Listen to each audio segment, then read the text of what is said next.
This is Euronews now. I'm Helena Humphrey. Here are your top stories. President Zelensky tells Russian forces to flee as Ukrainian troops say they're making progress in the battle to reclaim Kherson. Pakistan appeals for urgent international aid as officials say that a third of the country is now underwater and 33 million people have been affected by catastrophic floods. And at least 15 people have been killed in Iraq as protesters stormed the presidential palace after influential cleric Muqtada al-Sadr announces he's leaving politics.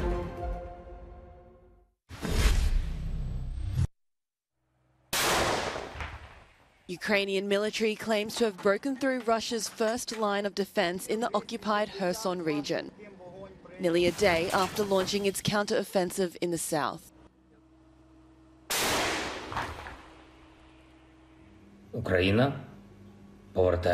Ukraine is returning its own, and it will return the Kharkiv region, Luhansk region, Donetsk region, Zaporizhia region, Kherson region, Crimea, definitely our entire water area of the Black Sea and the Sea of Azov. This will happen. This is ours. All this as Ukraine's President Volodymyr Zelensky awards soldiers killed in combat the Golden Star Medal, calling them the heroes of Ukraine, gifting their family the country's highest honor. Russian-appointed Kherson officials are denying any Ukrainian counter-offensive in the region. No one liberates the Kherson region and the city of Kherson. And the more Zelensky, who is driven by the West, declares offensives, the more people want a referendum. The arduous task of cleaning up again underway in the southern city of Mykolaiv. Russian shelling hit homes there on Monday, killing at least 2 people. A major transportation hub, Mykolaiv has suffered heavy, continuous bombardments throughout the war.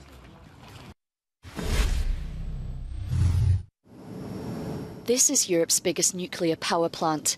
It's in Ukraine and is currently under Russian occupation. Both Kyiv and Moscow are accusing each other of shelling around the facility. The potential for a nuclear incident is very real, and fears were increased last week when the plant was briefly knocked offline. But inspectors are now on their way. A team from the International Atomic Energy Agency will soon be at the plant to undertake urgent safeguards, assess damage, determine its functionality and evaluate staff working conditions.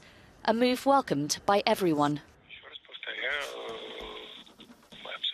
We have waited for a long time for this mission, and we consider it necessary.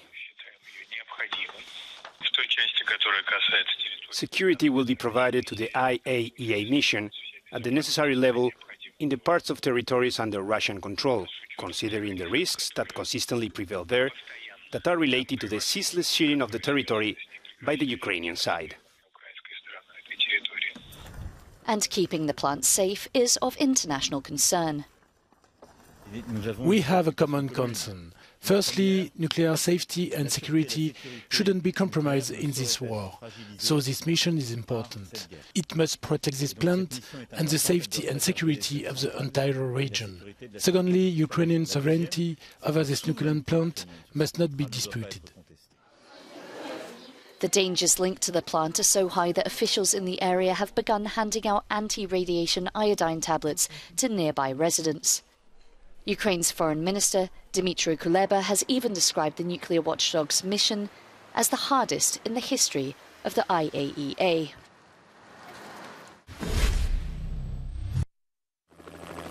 Pakistan is calling for urgent international help as months of heavy rain continue to cause flooding, submerging entire regions. So far, over 1,000 people have been killed and nearly 500,000 have been forced into camps after losing their homes. The United Nations is requesting €160 million in aid for the country described as now resembling a small ocean. Right now, 1/3 of Pakistan is underwater and 33 million are affected.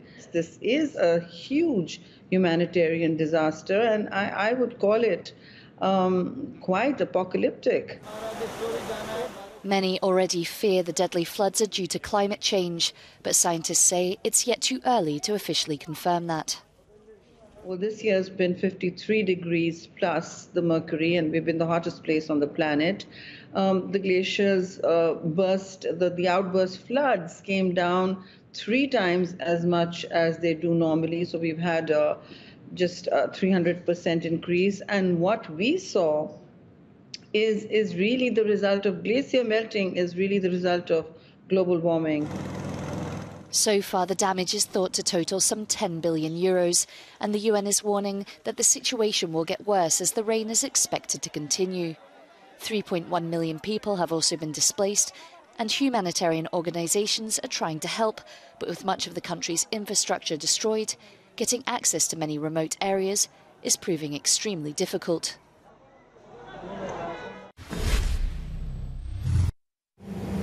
This used to be a busy road in northern Pakistan, but now it's been submerged into the overflowing Indus River.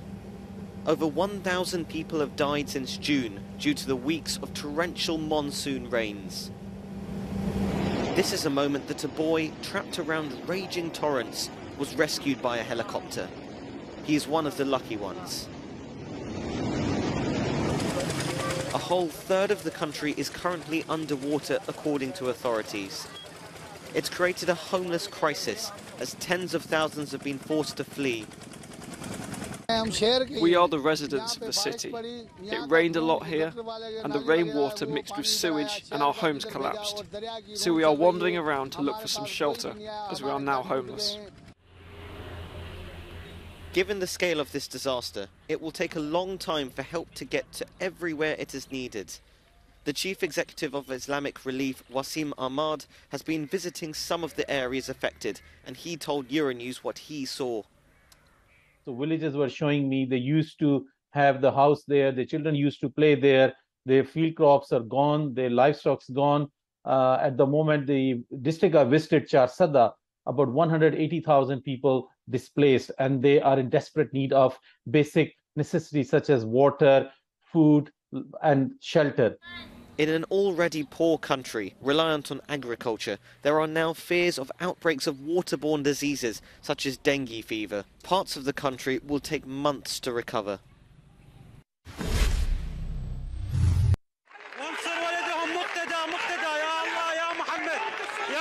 Dozens have been killed in the Iraqi capital after an influential Shiite cleric announced he would resign from politics. It's prompted hundreds of his angry followers to come out onto the streets and to storm the government palace.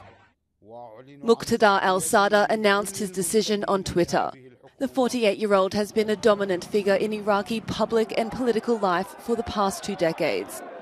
His Midday army emerged as one of the most powerful militias who fought the US and allied Iraqi government forces in the aftermath of the 2003 invasion. Iraq's security, stability, and sovereignty should not be put at risk. So now's the time for dialogue, not escalated confrontation. And above all, we urge those involved to remain calm, to abstain from this violence, and pursue peaceful avenues of redress. At least 350 people have been injured in the fighting so far. Al-Sadr is one of the few figures who could quickly mobilise hundreds of thousands of supporters onto the streets and draw them down again. As night fell, machine gunfire and explosions rung out. A nationwide curfew has been announced, while Iran closes its borders to Iraq and Kuwait urges its citizens to leave immediately. I'm here to announce the completion of our withdrawal from Afghanistan and the end of the military mission to evacuate American citizens. Peace.